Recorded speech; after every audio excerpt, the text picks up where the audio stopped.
تبقى ماشي فترة كبيرة جدًا بالسكوتر والكاوتش سخن، وتقوم مرة واحدة داخل في إيه، في مَيّة مثلًا. هنا الكاوتش طبعًا بيحصل له زي إيه، زي صدمة كده. فده من الحاجات طبعًا اللي بتقلل العمر الافتراضي للكاوتش. حاجة كمان، إن أنت تركن على أماكن تكون الأماكن ديّة تكون حارة جدًا أو تكون درجة حرارتها مرتفعة، فده برضه بيأدي إن الكاوتش بتاعك عمره الافتراضي بيقل. حاجة كمان وهي الحاجة الأهم بقى هي الركنة، إن أنت تركن السكوتر على سنّادة الجنب مثلًا وتخلّي السكوتر محمّل على ناحية واحدة من الكاوتش، يعني على ناحية معيّنة دايمًا بتكون بتركن عليها، فدوّة بيأدّي طبعًا إن إيه بقى، إن الهوا بيتراكم في المسامات أو في الطبقات ما بين الكاوتش في الناحية اللي أنت بتركن عليها، ودوّة بيطلّع طبعًا فقاقيع هوا.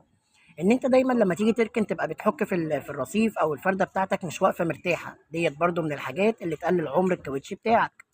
كمان إن أنت تركن في أماكن بقى يكون فيها رطوبة ويكون فيها